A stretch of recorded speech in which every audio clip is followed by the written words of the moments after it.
शुक्लाम्बरधरं विष्णुं शशिवर्णं चतुर्भुजं प्रसन्नवदनं ध्यायेत् सर्वविघ्नोपशान्तये। व्यासं वसिष्ठनप्तारं शक्तेः पौत्रमकल्मषं पराशरात्मजं वन्दे शुकतातं तपोनिधिं।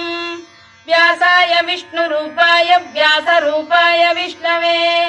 नमो वै ब्रह्मनिधये वासिष्ठाय नमो नमः। अविकाराय शुद्धाय नित्याय परमात्मने सदैकरूपरूपाय विष्णवे सर्वजिष्णवे यस्य स्मरणमात्रेण जन्म संसारबन्धनात् विमुच्यते। नमस्तस्मै विष्णवे प्रभविष्णवे। ॐ नमो विष्णवे प्रभविष्णवे। श्रीवैशम्पायन उवाच श्रुत्वा धर्मानशेषेण पावनानि च सर्वशः युधिष्ठिरः शान्तनवं पुनरेवाभ्यभाषत। युधिष्ठिर उवाच किमेकं दैवतं लोके किं वाप्येकं परायणम् स्तुवन्तः कङ्कमर्चन्तः प्राप्नुयुर्मानवा शुभम्। को धर्मः सर्वधर्माणां भवतः परमो मतः किं जपन्मुच्यते जन्तुर्जन्म संसारबन्धनात्। श्रीभीष्म उवाच जगत्प्रभुं देवदेवमनन्तं पुरुषोत्तमं स्तुवन्नाम सहस्रेण पुरुषः सततोत्थितः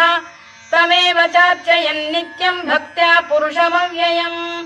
ध्यायन् स्तुवन् नमस्यंश्च यजमानस्तमेव च अनादिनिधनं विष्णुं सर्वलोकमहेश्वरम् लोकाध्यक्षं स्तुवन् नित्यं सर्वदुःखातिगो भवेत्। ब्रह्मण्यं सर्वधर्मज्ञं लोकानां कीर्तिवर्धनम् लोकनाथं महद्भूतं सर्वभूतभवोद्भवम् एष मे सर्वधर्माणां धर्मोऽधिकतमो मतः यद्भक्त्या पुण्डरीकाक्षं स्तवैरच्चेन्नरः सदा। परमं यो महत्तेजः परमं यो महत्तपः परमं यो महद्ब्रह्म परमं यः परायणम् पवित्राणां पवित्रं यो मङ्गलानां च मङ्गलम् दैवतं देवतानां च भूतानां यो व्ययः यतः सर्वाणि भूतानि भवन्त्यादियुगागमे यस्मिंश्च प्रलयं यान्ति पुनरेव युगक्षये तस्य लोकप्रधानस्य जगन्नाथस्य भूपते विष्णोर्नाम सहस्रं मे शृणु पापभयापहम्। यानि नामानि गौणानि विख्यातानि महात्मनः ऋषिभिः परिगीतानि तानि वक्ष्यामि भूतये। ऋषिर्नाम्नां सहस्रस्य वेदव्यासो महामुनिः छन्दोऽनुष्टुप् तथा देवो भगवान् देवकीसुतः अमृतांशुद्भवो बीजं शक्तिर्देवकी नन्दनः त्रिसामा हृदयं तस्य शान्त्यर्थे विनियुज्यते। विष्णुं जिष्णुं महाविष्णुं प्रभविष्णुं महेश्वरम् अनेकरूपदैत्यान्तं नमामि पुरुषोत्तमम्। अस्य श्रीविष्णोर्दिव्यसहस्रनामस्तोत्रमहामन्त्रस्य श्रीवेदव्यासो भगवान् ऋषिः अनुष्टुप्-छन्दः श्रीमहाविष्णुः परमात्मा श्रीमन्नारायणो देवता अमृतांशोद्भवो भानुरिति बीजम् देवकी नन्दन श्रेष्ठेति शक्तिः उद्भवः क्षोभणो देव इति परमो मन्त्रः शङ्खबृन्नन्दकी चक्रीति कीलकम् शार्ङ्गधन्वा गदाधर इत्यस्त्रम् रथाङ्गपाणिरक्षोभ्य इति नेत्रम् त्रिसामा सामरः सामेति कवचम् आनन्दम् परब्रह्मेति योनिः ऋतुः सुदर्शनकाल इति दिग्बन्धः श्रीविश्वरूप इति ध्यानम् श्रीमहाविष्णुप्रीत्यर्थे सहस्रनाम जपे विनियोगः। ध्यानम् क्षीरोदन्वत्प्रदेशे शुचिमणिविलसत्सैकते मौक्तिकानाम् मालाक्लुप्तासनस्थस्फटिकमणिनिभैर्मौक्तिकैर्मण्डिताङ्गः शुभ्रैरभ्रैरदभ्रैरुपरि विरचितैर्मुक्तपीयूषवर्षैः आनन्दीनः पुनीयादरिनलिन गदा शङ्खपाणिर्मुकुन्दः भूः पादौ यस्य नाभिर्वियलसुरनिलश्चन्द्रसूर्यौ च नेत्रे कर्णावाशा शिरोद्यौर्मुखमपि दहनो यस्य वास्तेयमब्धिः अन्तस्थं यस्य विश्वं सुरनरखगो भोगि गन्धर्व दैत्यैः चित्रं रम्यते तं त्रिभुवन वपुषं विष्णुमीशं नमामि। ॐ नमो भगवते वासुदेवाय। शान्ताकारं भुजगशयनं पद्मनाभं सुरेशं विश्वाधारं गगनसदृशं मेघवर्णं शुभाङ्गम् लक्ष्मीकान्तं कमलनयनं योगिधृध्यानगम्यं वन्दे विष्णुं भवभयहरं सर्वलोकैकनाथम् मेघश्यामं पीतकौशेयवासं श्रीवत्साङ्कं कौस्तुभोद्भासिताङ्गम् पुण्योपेतं पुण्डरीकायताक्षं विष्णुं वन्दे सर्वलोकैकनाथम्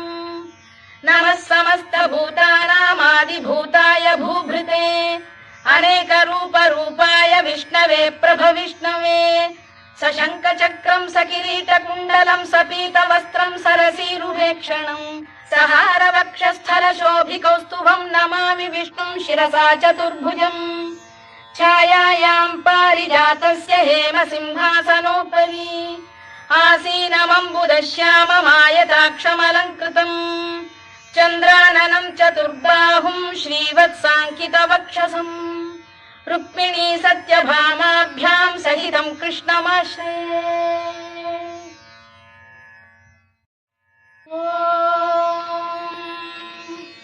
विश्वं विष्णुर्वषत्कारो भूतभव्य भवत्प्रभुः भूतभृद्भावो भूतात्मा भूतभावनः भूतात्मा परमात्मा च मुक्तानां परमागतिः अव्ययः पुरुषः साक्षी क्षेत्रज्ञोऽक्षर एव च योगो योगविदां नेता प्रधानपुरुषेश्वरः नारसिंहवपुः श्रीमान् केशवः पुरुषोत्तमः सर्वः शर्व शिवस्थाणुर्भूतादिर्निधिरव्ययः सम्भवो भावनो भर्ता प्रभवः प्रभुरीश्वरः स्वयंभूः शम्भुरादित्यः पुष्कराक्षो महास्वनः अनादिनिधनो धाता विधाता धातुरुत्तमः अप्रमेयो ऋषिकेशः पद्मनाभोऽमरप्रभुः विश्वकर्मा मनुस्पष्टा स्थविष्ठस्थविरो ध्रुवः अग्राह्यः शाश्वतः कृष्णो लोहिताक्षप्रदर्दनः प्रभूतस्त्रिककुब्धाम पवित्रम् मङ्गलम् परम् ईशानः प्राणदः प्राणो ज्येष्ठः श्रेष्ठः प्रजापतिः हिरण्यगर्भो भूगर्भो माधवो मधुसूदनः ईश्वरो विक्रमी धन्वी मेधावी विक्रमक्रमः अनुत्तमो दुराधर्षः कृतज्ञः कृतिरात्मवान् सुरेशः शरणं शर्म विश्वरेता प्रजाभवः अधः संवत्सरो व्यालः प्रत्ययः सर्वदर्शनः अजः सर्वेश्वरः सिद्धः सिद्धिः सर्वादिरच्युतः वृषाकपिरमेयात्मा सर्वयोगविनिसृतः वसुर्वसुमनः सत्यः समात्मा संमितः समः अमोघः पुण्डरीकाक्षो वृषकर्मा वृषाकृतिः रुद्रो बहुशिरा बभ्रुर्विश्वयोनिश्चुतिश्रवाः अमृतः शाश्वतस्थाणुर्वरारोहो महातपाः सर्वगः सर्वविद्भानुर्विश्वक्सेनो जनार्दनः वेदो वेदविदव्यङ्गो वेदाङ्गो वेदवित्कविः लोकाध्यक्षः सुराध्यक्षो धर्माध्यक्षः कृताकृतः चतुरात्मा चतुर्व्यूहश्चतुर्दंष्टश्चतुर्भुजः भ्राजिष्णुर्भोजनं भोक्ता सहिष्णुर्जगदादिजः अनघो विजयो जेता विश्वयोनिः पुनर्वसुः उपेन्द्रो वामनः प्रांशुरमोघः शुचिरूर्जितः अतीन्द्रः सङ्ग्रहः सर्गो धृतात्मा नियमो यमः वेद्यो वैद्यः सदा योगी वीरः माधवो मधुः अतीन्द्रियो महामायो महोत्साहो महाबलः महाबुद्धिर्महावीर्यो महाशक्तिर्महाद्युतिः अनिर्देश्य वपुः श्रीमान् अमे आत्मा महाधृधृत् महेश्वासो महीभर्ता श्रीनिवासः सताङ्गतिः अनिरुद्धः सुरानन्दो गोविन्दो गोविदाम्पतिः मरीचिर्दमनो हंसः सुपर्णो भुजगोत्तमः हिरण्यनाभः सुतपाः पद्मनाभः प्रजापतिः अमृत्युः सर्वदृक्सिंहः सन्धाता सन्धिमान् स्थिरः अजो दुर्मर्षणः शास्ता विश्रुतात्मा सुरारिः गुरुर्गुरुतमो धाम सत्यः सत्यपराक्रमः निमिषो निमिषस्रग्वी वाचस्पतिरुदारधीः अग्रणी श्रीमान् न्यायो नेता समीरणः सहस्रमूर्धा विश्वात्मा सहस्राक्षः सहस्रपात् आवर्तनो निवृत्तात्मा संवृतः सम्प्रमर्दनः अधः संवर्तको वह्निरनिरो धरणीधरः सुप्रसाद प्रसन्नात्मा विश्वधृक् विश्वभुग्विभुः सत्कर्ता सत्कृतः साधुर्जह्नुर्नारायणो नरः असंख्येयो प्रमेयात्मा विशिष्टः शिष्टकृच्छुचिः सिद्धार्थ सिद्ध संकल्पः सिद्धिदः सिद्धिसाधनः वृषाही वृषभो विष्णुर्वृषपर्वा वृषोदरः वर्धनो वर्धमानश्च विविक्तः श्रुतिसागरः सुभुजो दुर्धरो वाग्मी महेन्द्रो वसुदो वसुः नैकरूपो बृहद्रूपः शिपिविष्टप्रकाशनः ओजस्तेजोऽब्जुदिधर प्रकाशात्मा प्रतापनः वृद्धस्पष्टाक्षरो मन्त्रश्चन्द्रांशुर्भास्करद्युतिः अमृतांशुद्भवो भानुः शशबिन्दुः सुरेश्वरः औषधम् जगतः सेतुः सत्यधर्मपराक्रमः भूतभव्यभवन्नाथः पवनः पावनो नरः कामः कामकृत्कान्तः कामः कामप्रदप्रभुः युगादिकृद्युगावर्तो नैकमायो महाशनः अदृश्यो व्यक्तरूपश्च सहस्रजिदनन्तजित् इष्टो विशिष्टः शिष्टेष्टः शिखण्डी नकुशो वृषः क्रोधः क्रोधकृत्कर्ता विश्वबाहुर्महीधरः अच्युत प्रथितः प्राणदो वासवानुजः अपां निधिरधिष्ठानमप्रमत्त प्रतिष्ठितः स्कन्दधरो धुर्यो वरदो वायुवाहनः वासुदेवो बृहद्भानुरादिदेवः पुरन्दरः अशोकस्तारणस्तारः शूरः शौरिर्जनेश्वरः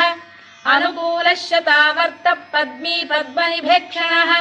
पद्मनाभोरविन्दाक्षः पद्मगर्भः शरीरभृत् महर्धिर्वृद्धो वृद्धात्मा महाक्षो गरुडध्वजः अतुलः शरभो भीमः समयज्ञो हविर्हरिः सर्वलक्षणलक्षण्यो लक्ष्मीवान् समितिञ्जयः विक्षरो रोहितो मार्गो हेतुर्दामोदरः सः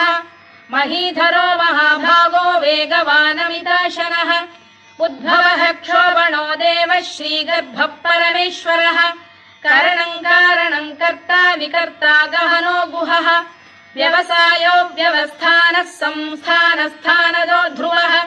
परद्धिः परमस्पष्टः तुष्टः पुष्टः शुभेक्षणः रामो विरामो विरतो मार्गो नेयो नयोनयः वीरः शक्तिमताम् श्रेष्ठो धर्मो धर्मविदुत्तमः वैकुण्ठः पुरुषः प्राणद प्रणवः पृतुः हिरण्यगर्भः शत्रुघ्नो व्याप्तो वायुरधोक्षजः ऋतुः सुदर्शनकारः परमेष्ठी परिग्रहः उग्रः संवत्सरो दक्षो विश्रामो विश्वदक्षिणः विस्तारस्थावरस्थाणुः प्रमाणम् बीजमव्ययम् अर्थोऽनर्थो महाकोशो महाभोगो महाधनः अनिर्विण्णस्थविष्ठो भूर्धर्मयूपो महामखः नक्षत्रनेमिर्नक्षत्री क्षमः क्षामः समीहनः यज्ञयुज्यो महेज्यश्च क्रतुः सत्रम् सदाम् गतिः सर्वदर्शी विमुक्तात्मा सर्वज्ञो ज्ञानमुत्तमम् सुव्रतः सुमुखः सूक्ष्मः सुघोषः सुखदः सुहृद् मनोहरो जितक्रोधो वीरबाहुर्विदारणः स्वापनः स्ववशो व्यापी नैकात्मा नैककर्मकृत् वत्सलो वत्सी रत्नगर्भोधनेश्वरः धर्मकृद्धर्मी सदसक्षरमक्षरम् अविज्ञाता सहस्रांशुर्विधाता कृतलक्षणः गभस्तिनेमिः सप्तस्तः सिंहो भूतमहेश्वरः आदिदेवो महादेवो देवेशो देवभृद्गुरुः उत्तरो गोपतिर्गोप्ता ज्ञानगम्यः पुरातनः शरीरभूतभृद्भोक्ता कपीन्द्रो भूरि दक्षिणः सोमपोऽमृतपः सोमः पुरुजित् पुरुषत्तमः विनयो जयः सत्यसन्धो दाशार्हः सात्वताम् पतिः जीवो विनयिता साक्षी मुकुन्दो मितविक्रमः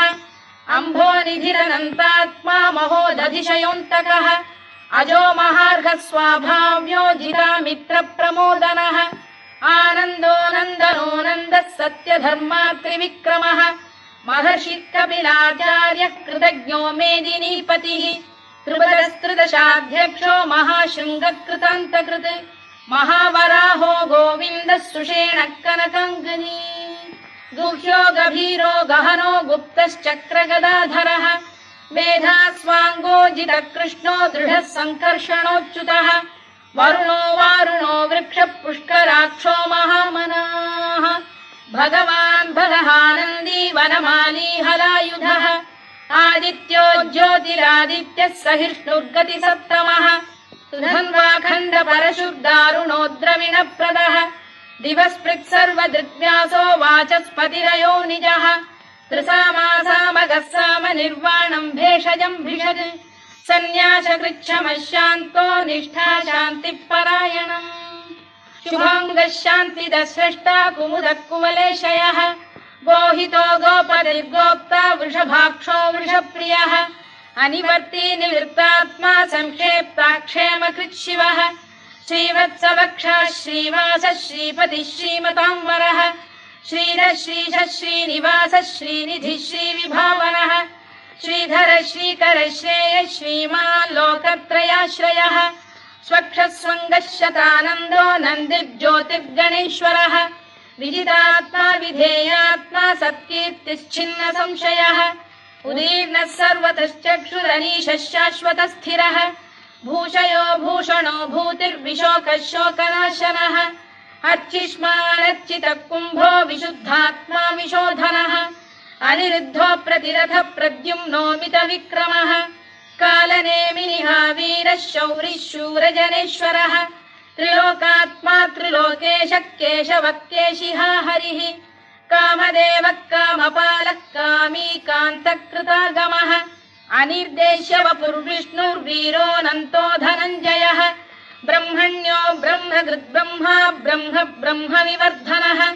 ब्रह्मविब्राह्मणो ब्रह्मी ब्रह्मज्ञो ब्राह्मणप्रियः महाकमो महाकर्मा महातेजा महोरगः महाक्रतुर्महायज्वा महायज्ञो महाहविः स्तव्यस्तव प्रियस्तोत्रम् स्तुतिस्तोतारणप्रियः पूर्णः पूरयिता पुण्यः पुण्यकीर्तिरनामयः मनोजवस्तीर्थकरो वसुरेता वसुप्रदः वसुप्रदो वासुदेवो वसुर्वसुमनाहविः सद्गतिः सत्कृतिः सत्ता सद्भूतिः सत्परायणः शूरसेनो यदुश्रेष्ठः सन्निवासः सुयामुनः भूतावासो वासुदेवः सर्वासु निलयो नलः दर्पः दर्पदो दृप्तो दुर्धरोऽथा पराजितः विश्वमूर्तिर्महामूर्तिर्दीप्तमूर्तिरमूर्तिमान् अनेकमूर्तिरव्यक्तः शतमूर्तिः शताननः एकोनैकः स वक्र किम् यत्तत्पदमनुत्तमम् लोकबन्धुर्लोकनाथो माधवो भक्तवत्सलः सुवर्णवर्णो हेमाङ्गो वराङ्गश्चन्दनाङ्गदी वीरः विषमः शून्यो घृताशीरचरश्चरः अमानी मानदो मान्यो लोकस्वामी त्रिलोकधृत् सुमेधा मेधजो धन्यः सत्यमेधाधराधरः तेजो वृषोद्युतिधरः सर्वशत्रभृताम्बरः प्रग्रहो निग्रहो व्यग्रो नैकशृङ्गो गदाग्रजः चतुर्मूर्तिश्चतुर्बाहुश्चतुर्व्यूहश्चतुर्गतिः चतुरात्मा चतुर्भावश्चतुर्वेदविदेकपात् समावर्तो निवृत्तात्मा दुर्जयो दुरतिक्रमः दुर्लभो दुर्गमो दुर्गो दुरावासो दुरारिः शुभाङ्गो लोकसारङ्गः सुतन्तुस्तन्तु वर्धनः इन्द्रकर्मा महाकर्मा कृतकर्मा कृतागमः उद्भवः सुन्दरः सुन्दो रत्ननाभः सुलोचनः अर्को वाजसनः शृङ्गी जयन्तः सर्वविजयी सुवर्णबिन्दुरक्षोभ्यः सर्ववागीश्वरेश्वरः महाह्रदो महागर्तो महाभूतो महानिधिः कुमुदः कुन्दरः कुन्दः पर्जन्यः पावनो निलः अमृताशोऽमृतवपुः सर्वज्ञः सर्वतोमुखः सुलभः सुव्रतः सिद्धः शत्रुजिच्छत्रुतापनः न्यग्रोधोदुम्बरोश्चतश्चाणूरान्ध्रैषूदनः सहस्रार्चिः सप्तजिह्वः सप्तैधा सप्तवाहनः अमूर्तिरनघोचिन्त्यो भयकृद्भयनाशनः अणुबृहत्कृशस्थूलो गुणभृन्निर्गुणो महान् अधृतस्वधृतस्वास्य प्राग्वंशो वंशवर्धनः भारभृत्कथितो योगी योगीशः सर्वकामदः आश्रमश्रमणः क्षामः सुपर्णो वायुवाहनः धनुर्धरो धनुर्वेदो दण्डो दमयिता दमः अपराजितः सर्वसहो नियन्ता नियमो यमः सत्त्ववान् सात्विकः सत्यः सत्यधर्मपरायणः अभिप्रायप्रियार्होः प्रियकृत्प्रीतिवर्धनः विहाय सगदिर्ज्योतिः सुरुचिर्पुतभुग्विभुः रविर्विरोचनः सूर्यः सविता रविलोचनः अनन्तो हुतभुग्भोक्ता सुखदो नैकजोऽग्रजः अनिर्विण्णः सदामर्षी लोकाधिष्ठानमद्भुतः सनातनतमः कपिलः कपिरव्ययः स्वस्तिदः स्वस्तिकृत् स्वस्ति स्वस्ति भुक् स्वस्ति दक्षिणः आरौद्रः कुण्डली चक्री विक्रम्यूर्जितशासनः शब्दातिगः शब्दसः शिशिरः शर्वरीकरः अक्रूरपेशलो दक्षो दक्षिणः क्षमिणां वरः विद्वत्तमो वीतभयः पुण्यश्रवणकीर्तनः उत्तारणो दुष्कृतिः पुण्यो दुःस्वप्ननाशनः वीरः रक्षणः सन्तो जीवनपर्यवस्थितः अनन्तरूपोऽनन्तश्रीर्जितमन्युर्भयापहः चतुरश्रो गभीरात्मा विदिशो व्यादिशो दिशः अनादिर्भूर्भुवो लक्ष्मी सुवीरो रुचिराङ्गदः जननो जनजन्मादिर्भीमो भीमपराक्रमः आधारनिलयो धाता पुष्पहास प्रजागरः ऊर्ध्वगः सत्त्वथाचार प्राणद प्रणवप्रणः प्रमाणं प्राणनिलय प्राणभृत् प्राणजीवनः तत्त्वं तत्त्वविदेकात्मा जन्म मृत्युजरातिगः भूर्भुवः स्वस्तरुस्तारः सविता प्रपितामहः यज्ञो यज्ञपतिर्यज्वा यज्ञाङ्गो यज्ञवाहनः यज्ञभृद्यज्ञकृद्यज्ञी यज्ञभुग्यज्ञसाधनः यज्ञान्तकृद्यज्ञगुह्यमन्नमन्नाद एव च आत्मयोनिः स्वयं जातो वैखानः सामगायनः देवकीनन्दनः स्रष्टा क्षितीशः पापनाशनः शङ्खबृन्नन्दकी चक्री शार्ङ्गधन्वा गदाधरः तथाङ्गपाणिरक्षोभ्यः सर्वप्रहरणायुधः सर्वप्रहरणायुध ॐ नम इति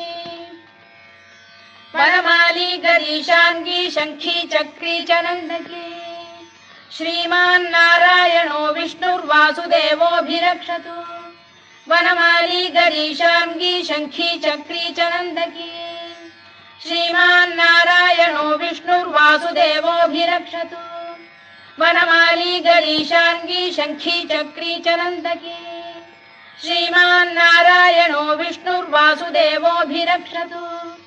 इतीदं कीर्तनीयस्य केशवस्य महात्मनः नाम्नां सहस्रं दिव्यानामशेषेण प्रकीर्तितम्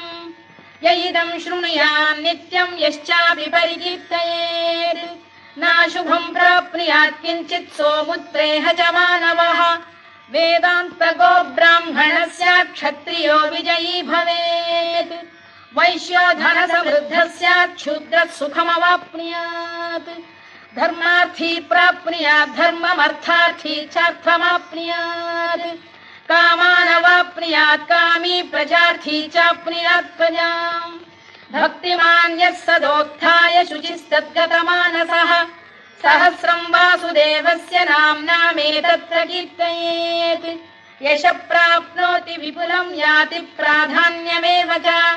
अचलां श्रियमाप्नोति श्रेयः प्राप्नोत्यनुत्तमम् न भयं क्वचिदाप्नोति वीर्यं तेजश्च विन्दति भवत्य रोगोद्युतिमान् बलरूपगुणान्वितः रोगार्तो मुच्यते रोगात् बद्धो मुच्येत बन्धनात् भयान्मुच्येत भीतस्तु मुच्येतापन्न आपदः दुर्गाण्यतितरत्याशु पुरुषः पुरुषोत्तमम् सुवन्नाम सहस्रेण नित्यं वासुदेवाश्रयो मर्त्यो वासुदेवपरायणः सर्वपापविशुद्धात्मा याति ब्रह्म सनातनम् न वासुदेव भक्तानाम् अशुभम् विद्यते क्वचित् जन्म मृत्युजरा व्याधि भयम् नैवोपजायते इमं स्तवमधीयानः श्रद्धा भक्ति समन्वितः युज्येतात्मसुखक्षान्ति श्रीधृति स्मृति कीर्तिभिः न क्रोधो न च मात्सर्यम् न लोभो न शुभा मतिः भवन्ति कृतपुण्यानाम् भक्तानाम् पुरुषोत्तमे द्यौः स चन्द्रार्कनक्षत्राखम् दिशो भूर्महोदधिः वासुदेवस्य वीर्येण विधृतानि महात्मनः ससुरासुर गन्धर्वम् स यक्षोरगराक्षसम् जगत्वशे वर्ततेदम् कृष्णस्य सचराचरम् इन्द्रियाणि मनो बुद्धिः सत्त्वम् तेजो बलम् धृतिः वासुदेवात्मकान्याहुः क्षेत्रम् क्षेत्रज्ञ एव च सर्वागमानामाचार प्रथमम् परिकल्पते आचार प्रभवो धर्मो धर्मस्य प्रभुरच्युतः ऋषयः पितरो देवा महाभूतानि धातवः जङ्गमा जङ्गमम् चेदम् जगन्नारायणोद्भवम् योगो ज्ञानम् तथा साङ्ख्यम् विद्या शिल्पादिकर्म च वेदाः शास्त्राणि विज्ञानमेतत् सर्वम् जनार्दनात् एको विष्णुर्महद्भूतम् पृथग्भूतान्यनेकशः त्रीन् लोकान् व्याप्य भूतात्मा भुङ्क्ते विश्वभुवव्ययः इमम् स्तवम् भगवतो विष्णोः व्यासेन कीर्तितम् पठेद्य इच्छेत् पुरुषः श्रेयत् प्राप्तुम् सुखानि च विश्वेश्वरमजम् देवम् जगतः प्रभुमव्ययम् भजन्ति ये पुष्कराक्षम् न ते यान्ति पराभवम् न ते यान्ति पराभवम् ओन्नम इति अर्जुनोवाच पद्मपत्र विशालाक्ष पद्मनाभ सुरोत्तमा भक्तानामनुरक्तानाम् त्राता भव जनार्दन श्रीभगवानुवाच यो माम् नाम सहस्रेण स्तोतुमिच्छति पाण्डव सोऽहमेकेन श्लोकेन स्तुत एव न संशयः स्तुत एव न संशयोन्नम इति व्यास उवाच वासनाद् वासुदेवस्य वासितम् भुवनत्रयम् सर्वभूतनिवासोऽसि वासुदेव नमोऽस्तु ते वासुदेव नमोऽस्तु ते ओन्नम इति पार्वत्युवाच केनोपायेन लघुना विष्णोर्नाम सहस्रकम् पठ्यते पण्डितैर्नित्यम् श्रोतुमिच्छाम्यहम् प्रभो ईश्वर उवाच श्रीराम राम रामेति रमे रामे मनोरमे सहस्रनाम तत्तुल्यम् राम नाम वरानने श्रीराम राम रामेति रमे रामे मनोरमे सहस्रनाम तत्तुल्यम् राम नाम वरानने श्रीराम राम रामेति रमे रामे मनोरमे सहस्रनाम तत्तुल्यम् राम नाम वरानने राम नाम वरानन ओन्नम इति ब्रह्मोवाच नमोऽस्त्वनन्ताय सहस्रमूर्तये सहस्रपादाक्षि शिरोरुबाहवे सहस्रनाम्ने पुरुषाय शाश्वते सहस्रकोटियुगधारिणे नमः सहस्रकोटियुगधारिणे नम ओन्नम इति सञ्जय उवाच यत्र योगेश्वर कृष्णो यत्र पार्थो धनुर्धरः तत्र श्रीविजयो भूतिर्ध्रुवा नीतिर्मतिर्मम श्रीभगवानुवाच अनन्याश्चिन्तयन्तो मां ये जनाः पर्युपासते तेषाम् नित्याभियुक्तानां योगक्षेमम् वहाम्यहम् परित्राणाय साधूनां विनाशाय च दुष्कृताम् धर्म संस्थापनार्थाय संभवामि युगे युगे आर्ता विषण्णाः शिथिलाश्च भीता घोरेषु च व्याधिषु वर्तमानाः संकीर्त्य नारायण शब्दमात्रम् विमुक्त दुःखाः सुखिनो भवन्तु कायेन वाचा मनसेन्द्रियैर्वा बुद्ध्यात्मना वा प्रकृते स्वभावात् करोमि यद्यत् सकलम् परस्मै नारायणायेति समर्पयामि।